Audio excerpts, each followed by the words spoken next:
Thank you so much, Abdullah. Hi, everyone. I hope you are all doing okay. Thamer and I today will be presenting the following original research article.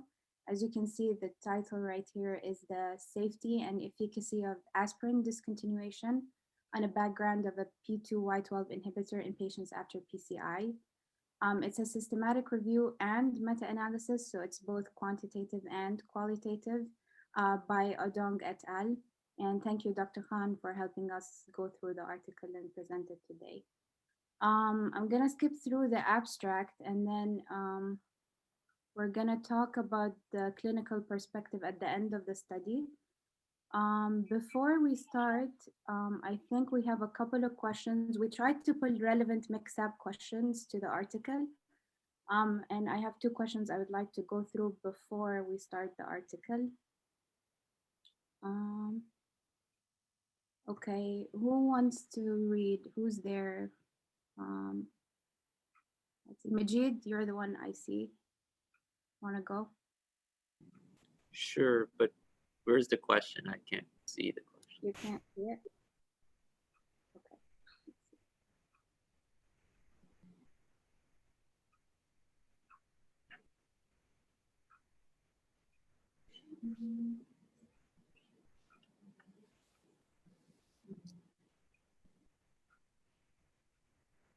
Can you see it now?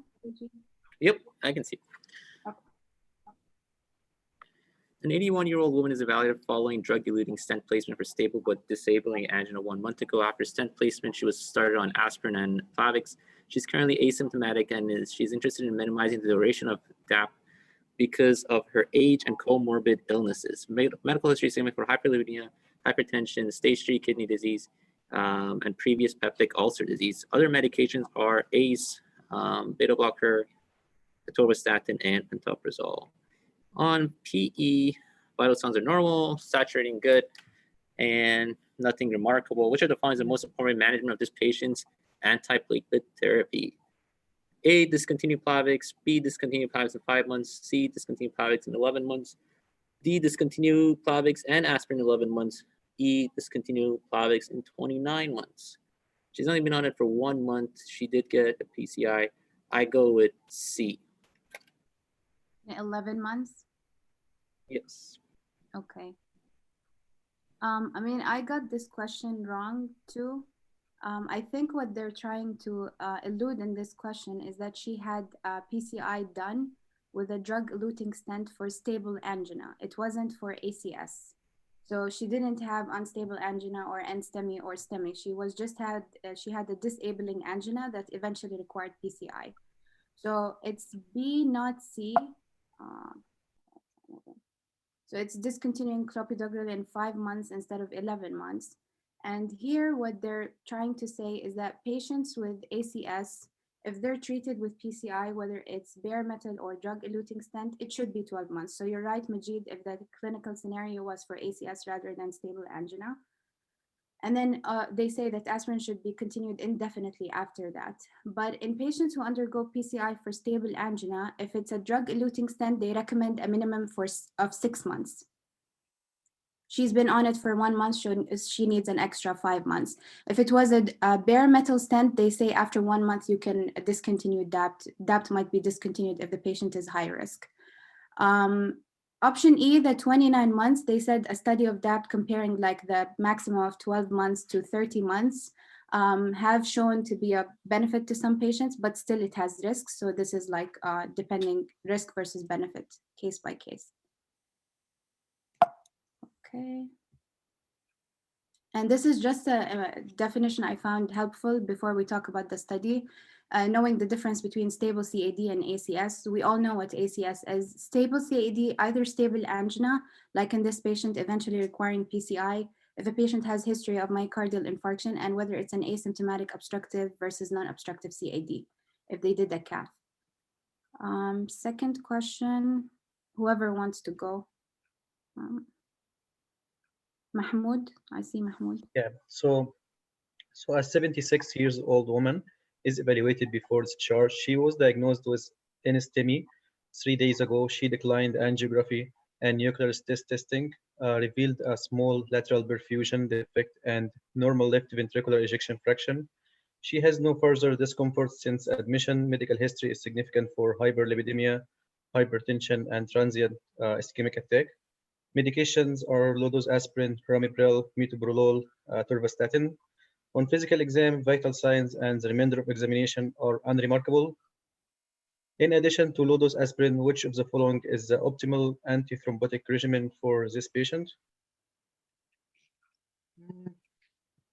3 days ago. So we need dual antiplatelet therapy. So I would go for P, ticagrelor. Good job.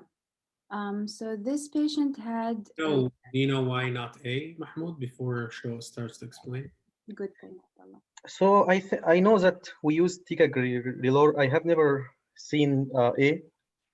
Efficient Uh, is used pretty history, I common in guess. the hospital. What's in history that would preclude you from using prasugrel? If you look at the medical history. Looking for hyperlipidemia, hypertension, TIA. So maybe TIA might increase bleeding risk. Yep. That's true. So there are studies that show that ticagrelor helps in patients with stroke or TIA not to reduce the MACE or the cardiovascular event, but it reduces the secondary endpoint of stroke. And also, if we go forward here, you're right that she needs an antiplatelet in addition to aspirin. We're technically here medically managing an NSTEMI or an ACS, so she needs dual antiplatelet for 12 months.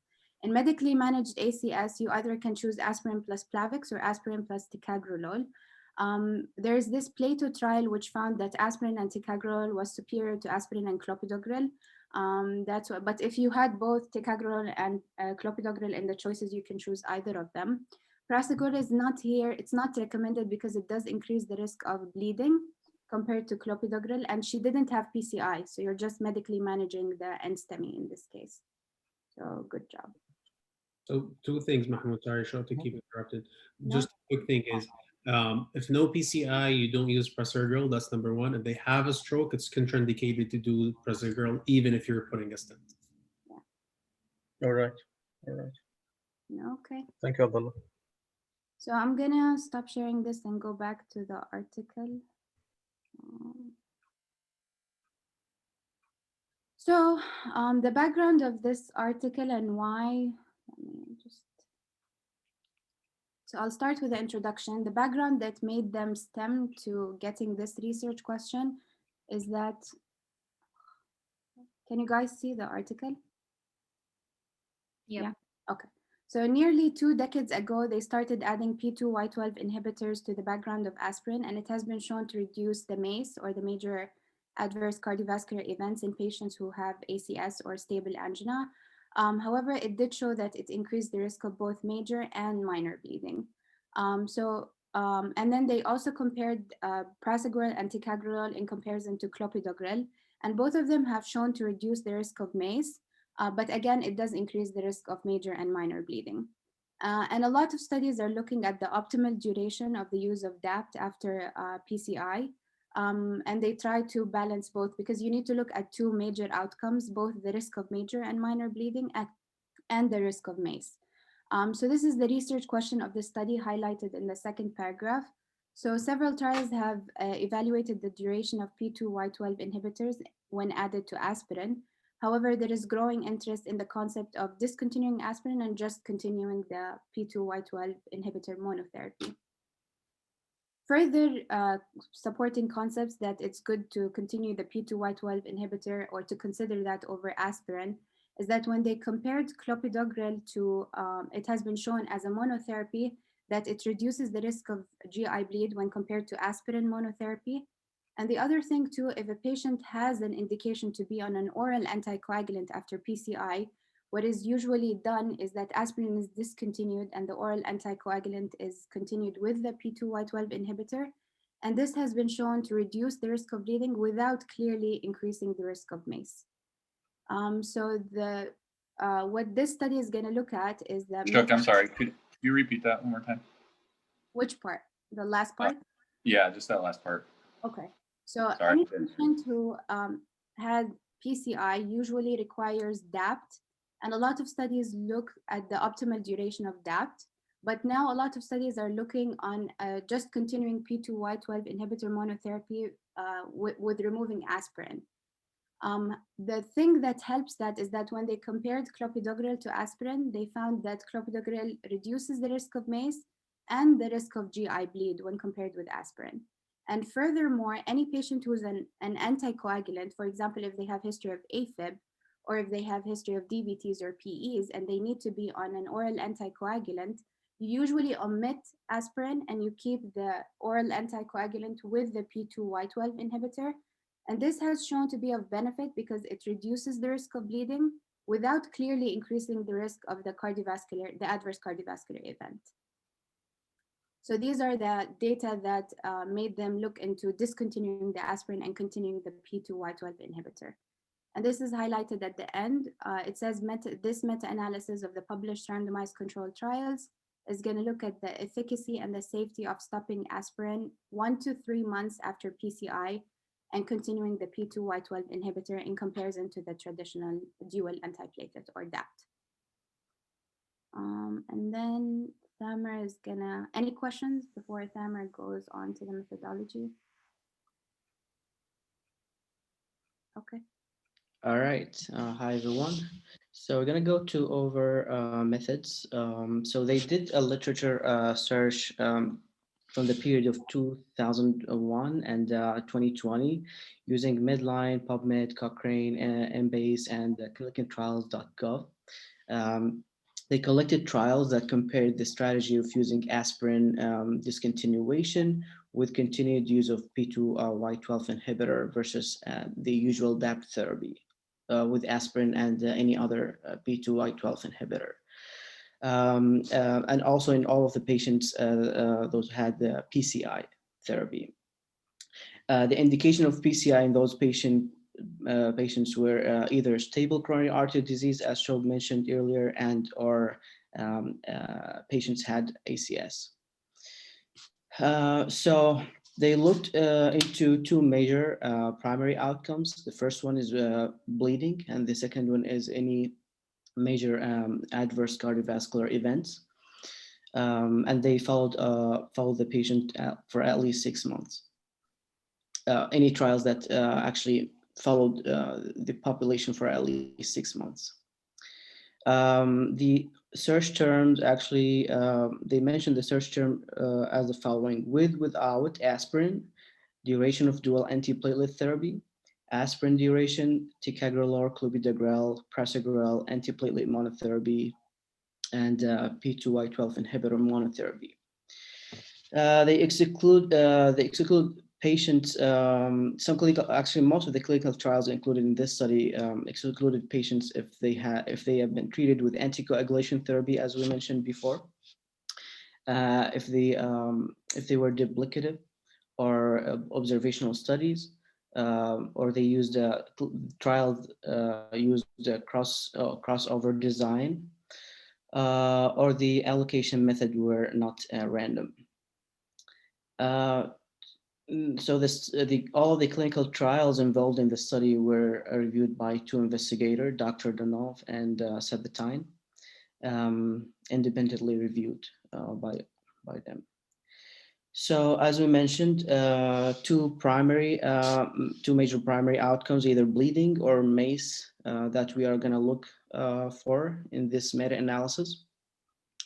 And they did measure the bleeding as an outcome with something called Bleeding Academic Research Consortium, either 3 or 5, which is kind of like a scoring system to evaluate the bleeding, whether it's like mild bleeding, severe bleeding, fatal bleeding, or anything like that. So any patient that has 3 or 5, then they included that in the study.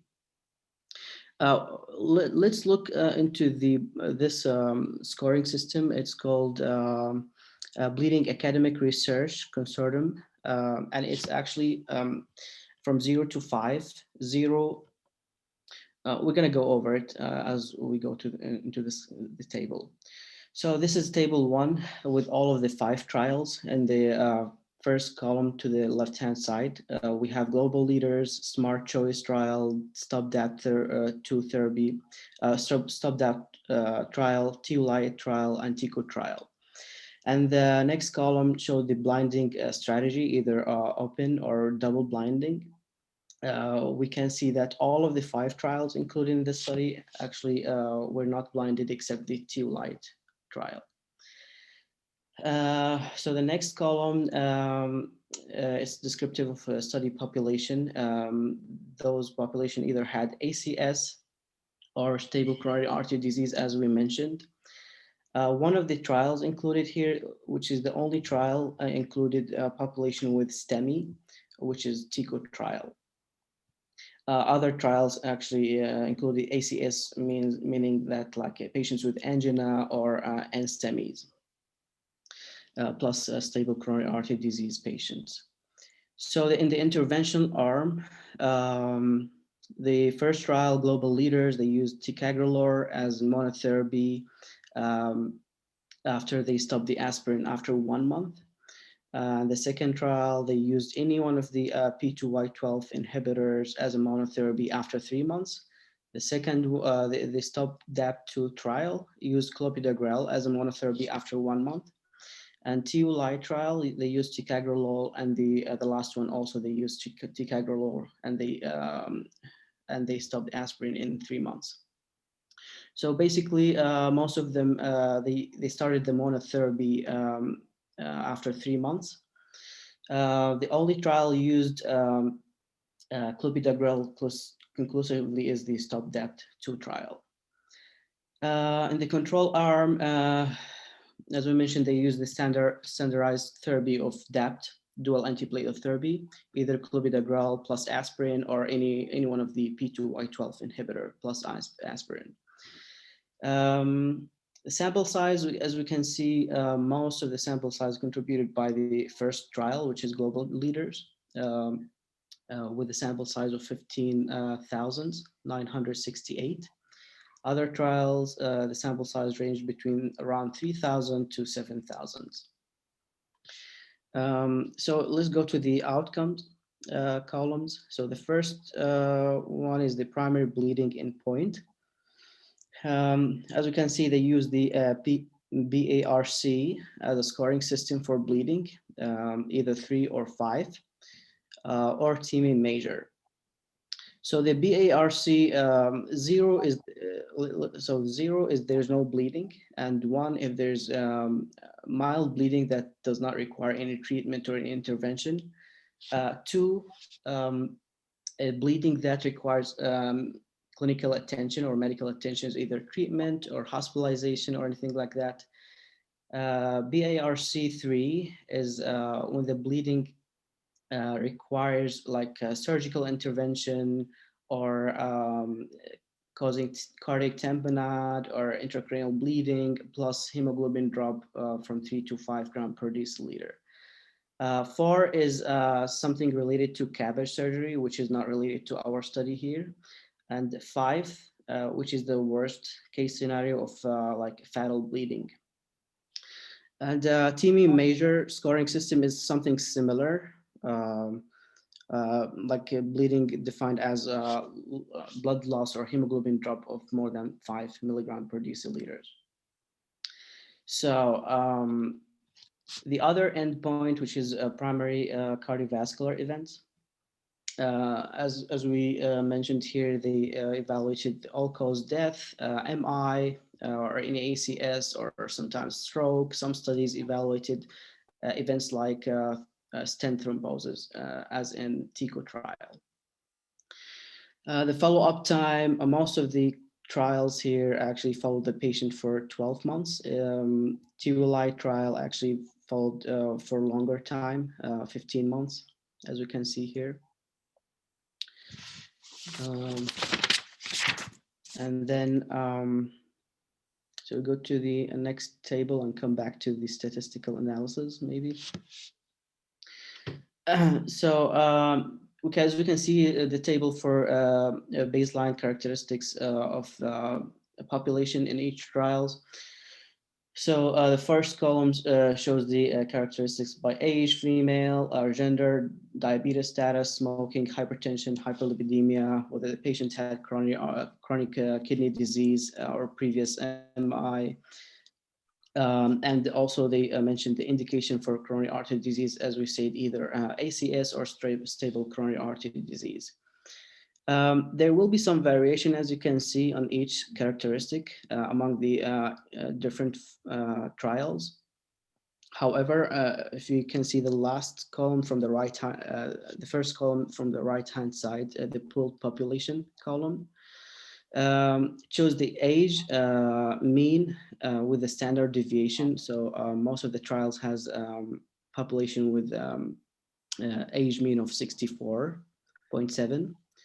And female percentage were actually 23%, around 23% in each trial. And diabetes status were around 30.4%, and smoking status 26%, and hypertension around 69.9%, hyperlipidemia 64.2%, coronary artery disease around 13%. Patient with MI, previous MI 19.9%. The indication for the PCI and acute ACS, 56% had ACS indication, and 43.8% had a stable coronary artery disease, and they had PCI. Some variation, as you can see in TICO trial, they did not actually have any patient with stable coronary artery disease. And in TICO trial also, they did not mention anything about the hyperlipidemia status. As you can see in hyperlipidemia as well, there will be a percentage of 64 in global leader trials and 45.2 in SMART choice. And again, in STOP-DAP 2 trial, they have, for example, 74.6. So there will be some variation, which is usually normal among the clinical trials and meta-analysis. I think we have one more table down. Yes. So this table actually compare the two major outcomes, which is the bleeding. In the first column, we have the outcome, primary bleeding outcome, and then major bleeding with the scoring system BARC 3 or 5. And then they mentioned the other outcome, which is major adverse cardiovascular events, also including either death, myocardial infarction, stroke, stent thrombosis in some of the trials. So they compared it against the two arms, whether the monotherapy with P2Y12 inhibitor or the standardized therapy of dual antiplatelet therapy. So as you can see, we have the hazard ratio here with the confidence interval of 95% in the last column. And the primary bleeding outcome, we have around 1.9%, and for the monotherapy, compared to 3.1% for the combination therapy. And the number of population had primary bleeding outcome is more in the dual antiplatelet therapy arm, 503, compared to the monotherapy 317, which means the primary bleeding outcome is more in the dual antiplatelet therapy arm. The hazard ratio is 0.6, and as you can see, the confidence interval is not crossing the 1. And it's actually lower than 1, 0.45 to 0.79. And it is clinically significant. So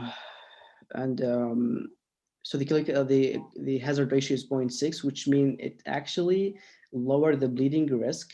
The monotherapy or the discontinuation of aspirin in 1 to 3 months actually decreased the primary bleeding outcome by 40%.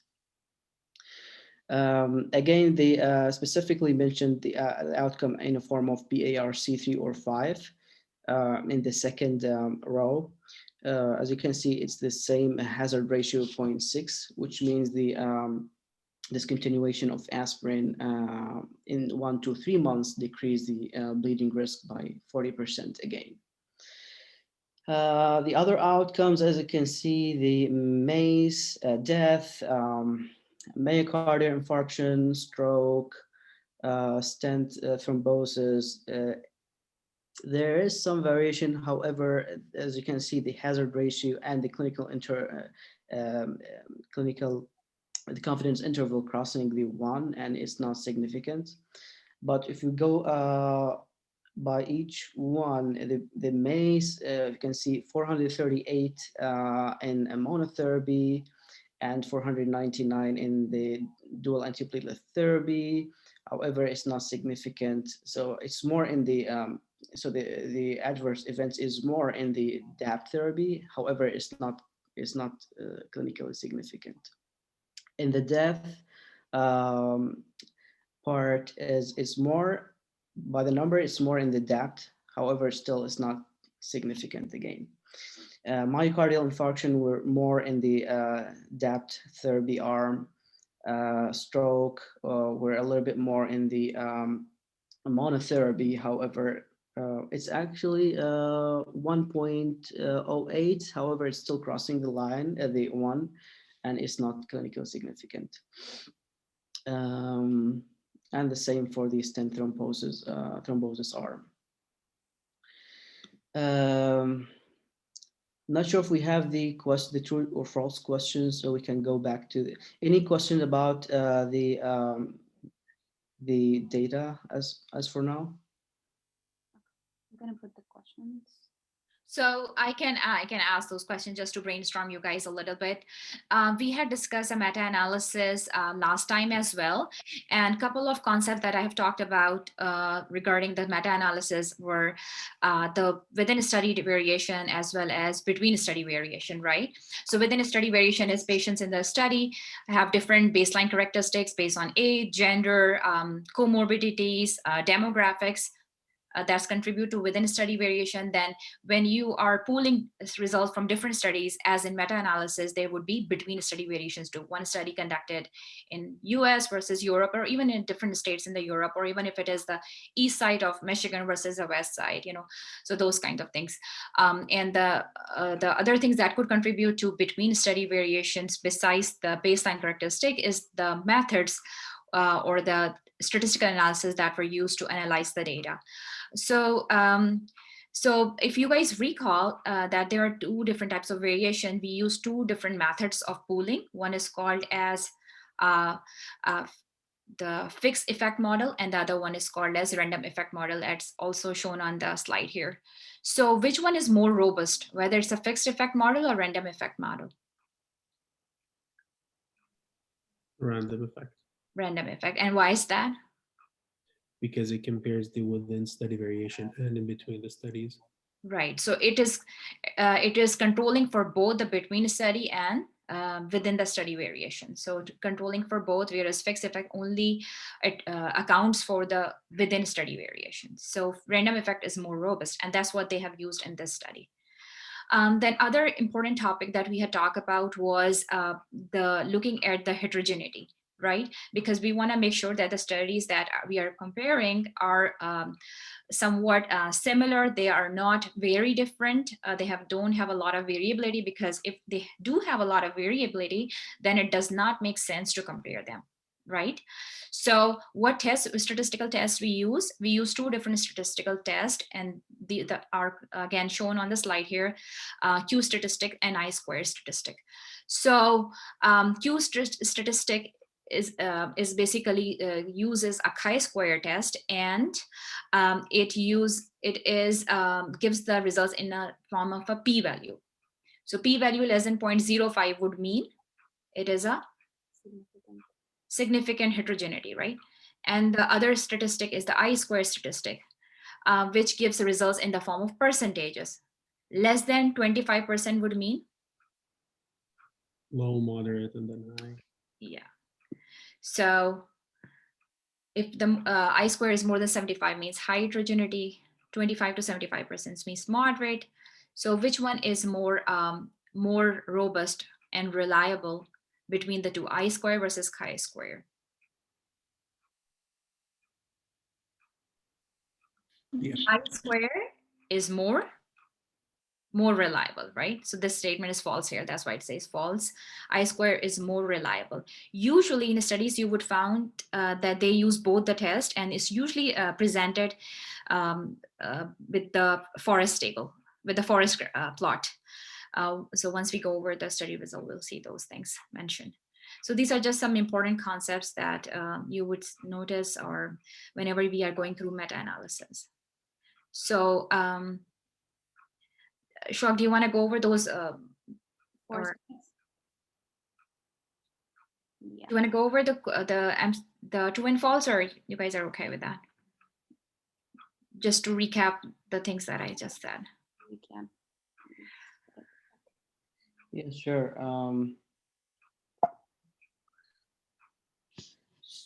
The first question says heterogeneity in meta-analysis gives an indication of how comparable studies in the meta-analysis are. So this statement is true, and because we're comparing actually multiple clinical trials, and then we need to test for heterogeneity among these clinical trials. And we use, as Dr. Khan says, these two tests, Q statistics and I-square statistics. The I-square statistics is more reliable, and it gives values from 0 to 100.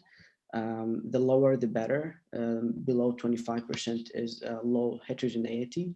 So we can rely more on these meta-analysis. The Q yeah, we discussed that.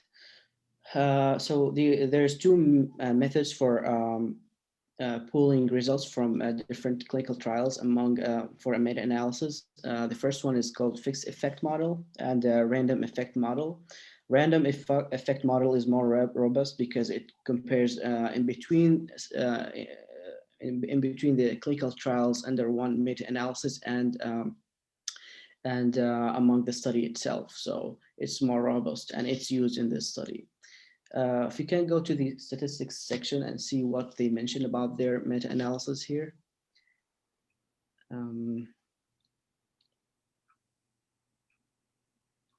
Yeah, so they mentioned here, they used the random effect model, which is the most robust way to test, to pull different data from clinical trials. And they assess the heterogeneity using a Q statistics and I-squared test. And they represented data in a form of hazard ratio with confidence interval of 95%. They also assessed the risk of bias in the clinical trials included in this meta-analysis using a Cochrane collaboration tool. These kind of like bias risk, including randomization process, blinding process, withdrawal of consent, loss of follow-up, and the outcome reporting assessment. With a p-value of course, below 0.05. And the next section, we kind of went over the results in the tables, and it actually summarizes the results text. And I think we can maybe now go over the forest plots with you, Shog. So I'm just gonna quickly go over the forest plot because we're kind of running out of time, and they're just a summary of what Thamer has already said before. We have two figures. Figure 1 is gonna look at the two outcomes, which is the bleeding and MACE. And as you can see here, we have the 5 trials over here, the 2 major outcomes mentioned up here. And then here is the confidence interval with the line being the 1, which is if they cross it, it's not statistically significant. To the left, we have the monotherapy with a P2Y12, and to the right is the DAPT. When we look at the primary bleeding outcome, we can see that most of them don't cross the 1, except the global leaders, and it has good heterogeneity, moderate, which is 64.6%. And Thamer has already previously said that based on the hazard ratio, it reduces the risk of bleeding by 40% to only use the P2Y12 inhibitor versus the DAPT. When we look at the MACE, this is what Thamer has previously said too. Most of them, they cross the one. Again, to the left is the P2Y12 monotherapy, and to the right is the DAPT. So most of them, all of them are actually not statistically significant. Although when Thamer showed the table before, the numbers actually between both groups, most of them were less in the P2Y12 inhibitor monotherapy. Figure 2 looks at it's the same forest plot, but here they look at the people who had PCI only for ACS.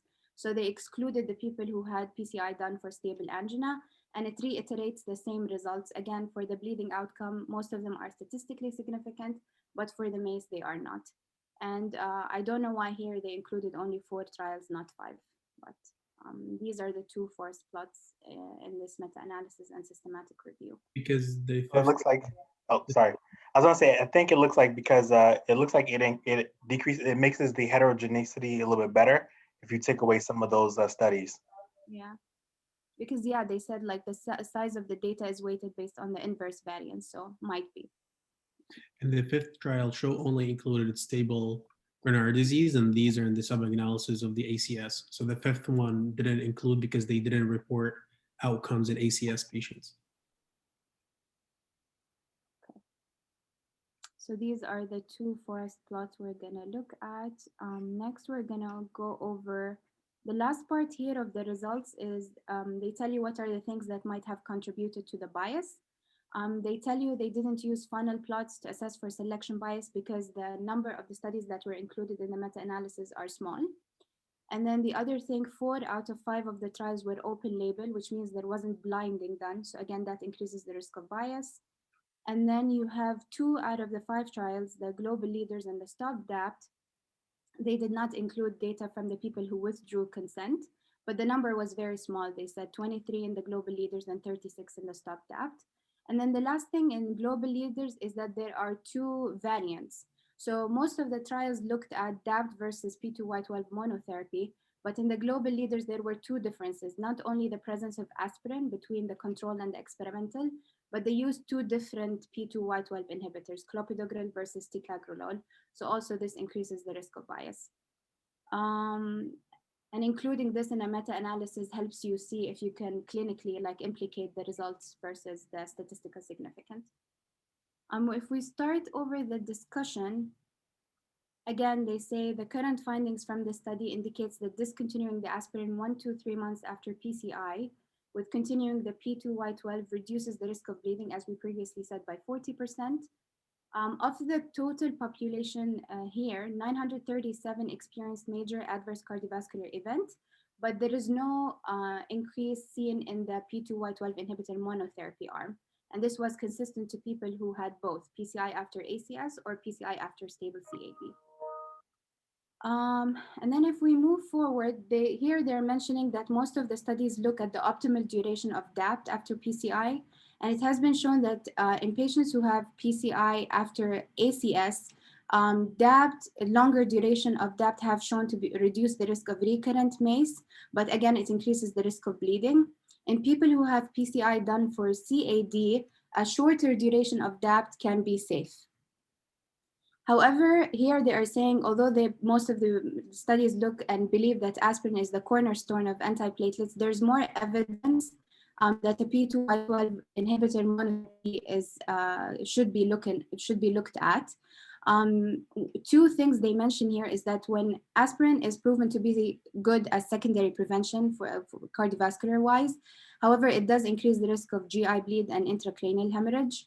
And then when they looked at aspirin versus placebo, this was before a lot of medical therapies were present, including P2Y12 inhibitors. And then here they mention a couple important points that you need to keep in mind. When they compared aspirin head-to-head with clopidogrel in the CAPRI trial, they found 2 things. Clopidogrel monotherapy reduces the risk of MACE. And then the other thing, although bleeding rates were comparable, clopidogrel still reduced the risk of GI bleed when compared to aspirin. This is the point that we discussed in the question Mahmoud answered, which is the ticagrelol. They said in patients after acute stroke or TIA, ticagrelol did not reduce the risk of MACE or bleeding when compared to aspirin, but it did reduce the secondary endpoint of stroke. And then here in the second paragraph, we also talked about this in the introduction, is if a patient is on an anticoagulant, they tend to continue the P2Y12 inhibitor with the anticoagulant, and this has shown to reduce the risk of bleeding.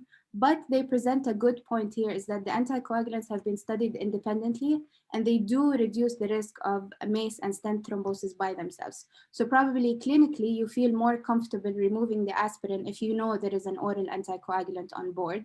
And without an oral anticoagulant, you kind of are hesitant, especially that there is a lot of patient variability when it comes to clopidogrel. So there are different pharmacodynamics in different patients when they take clopidogrel. So if there is no oral anticoagulant plus the clopidogrel, a lot of clinicians are hesitant to remove the aspirin. The last paragraph here is the summary of the results. They tell you it does reduce the risk of bleeding with a statistical significance. It doesn't clearly increase the risk of MACE. So they tell you here, however, the point estimates for MACE, MI, and all-cause mortality were overall reassuring when you discontinue aspirin 1 to 3 months after PCI. And then the last page here. Samer is gonna conclude the study. Yeah, thanks, Shog. So, and the last part of the discussion, they mentioned there are some questions not answered and some limitations to be considered. So first one, they mentioned because they were not compared directly, the optimal choice of P2Y12 inhibitor, either prasugrel, ticagrelor, clopidogrel, in patient prescribed monotherapy cannot be determined. So they included all the clinical trial, they use P2Y12, but the specific recommendation of P2Y12 is still not determined. The other thing to consider is there is some variability with clopidogrel among patients. Some patients will respond to a lower dose of clopidogrel. Some they will need more increase of the dose of clopidogrel to respond based on previous studies. So they mentioned this is something to be considered in case we use a P2Y12 inhibitor as clopidogrel as a monotherapy. And it's still unclear whether the strategy of this strategy should be continued indefinitely beyond 12 to 15 months. As we know, in these 5 trials included, they followed patients from 12 to 15 months. So we still don't know whether this strategy should be followed indefinitely or just stick with this follow-up period. And also whether aspirin can be discontinued safely earlier than 1 to 3 months, because we evaluated the discontinuation of aspirin at 1 to 3 months after PCI here. So there were differences among the 5 trials in terms of study design, including the use of blindings. As we know, only one study, which is TULIGHT trial, used blinding process. The choice of antiplatelet therapies across the treatment arms, and timing of randomization.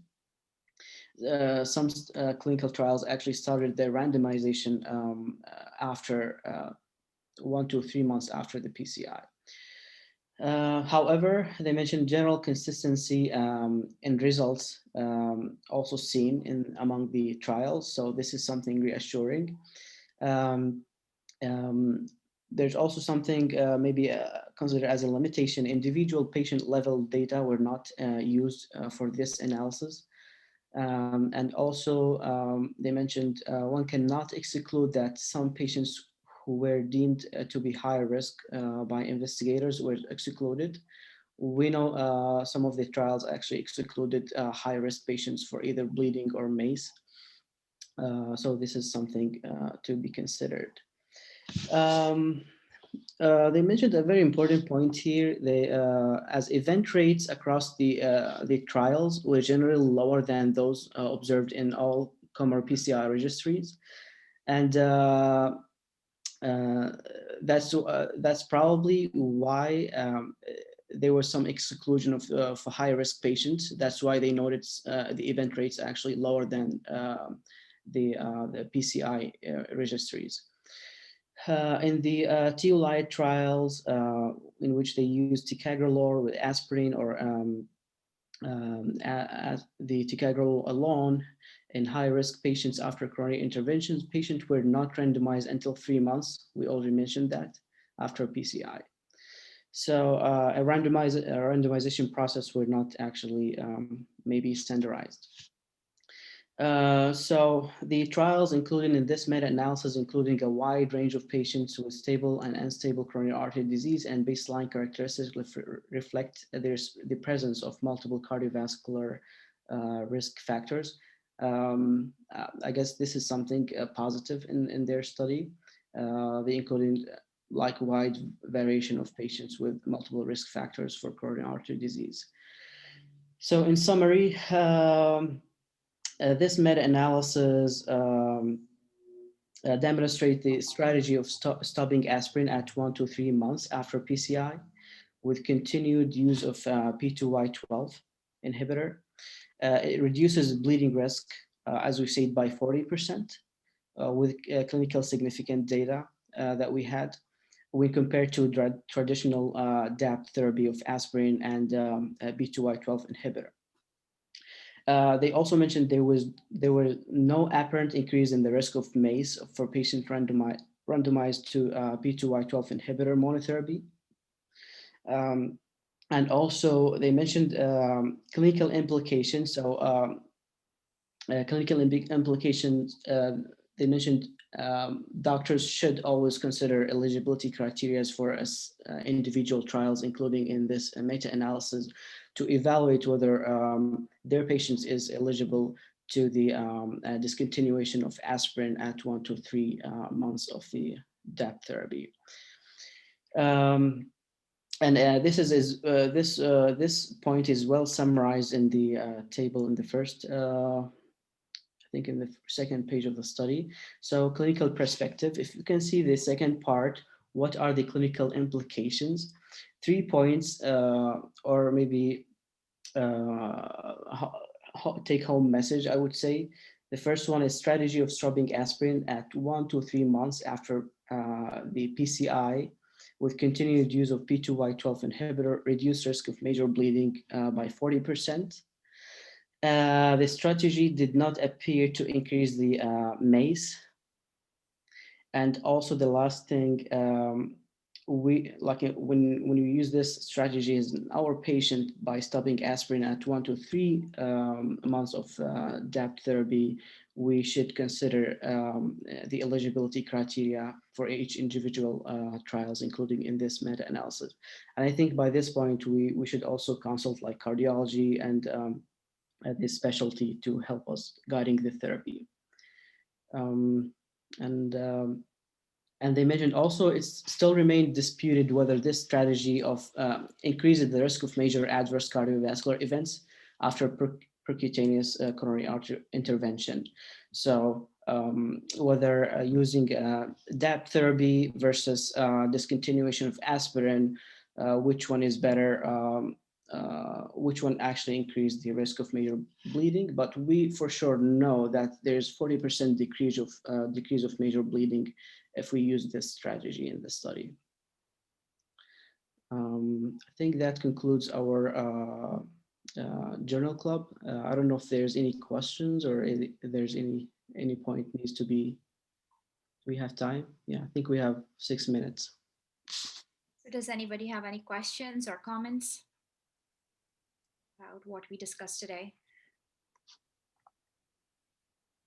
Okay, so yeah, just want to emphasize that these decisions obviously are made in consultation with a cardiologist or intervention cardiologist, and they definitely want to be involved and would not like us to discontinue the P2Y12 inhibitors without discussing with them. So, and obviously in case of major bleeding, those medication needs to be abruptly stopped, but for long term, you definitely have to have shared decision making with the patient as well as the consultant. So based on this data, the data from this meta-analysis, and maybe in future, if there are more studies available, there is a possibility that maybe in the next few years, we may see some change in the guidelines about the duration of the dual antiplatelet therapy after PCI and stable coronary artery disease. Other point that I want to mention is they have very generously mentioned about their limitations and discussed about the bias and the blinding. They raised that a couple of times in the manuscript. And so when it comes to blinding for us, objective outcomes, it does not really matter a whole lot, right? Because it's not a subjective measure where people know that whether they are on one medication compared to the other, they can change their survey results, or they can say to less degree, or it's not an ordinal scale 1 to 5, where they can report symptoms differently. It's an objective measure whether they had, and it was used against a scoring system, whether their hemoglobin dropped to less than 5 versus they required this many units of blood transfusion to say what level of grading of bleeding they had. Similarly, for MACE outcome, they were all definitive outcomes, which were again objective measures. People can just say they are having MI unless there's an evidence that they have it, stuff like that. Yeah. So any other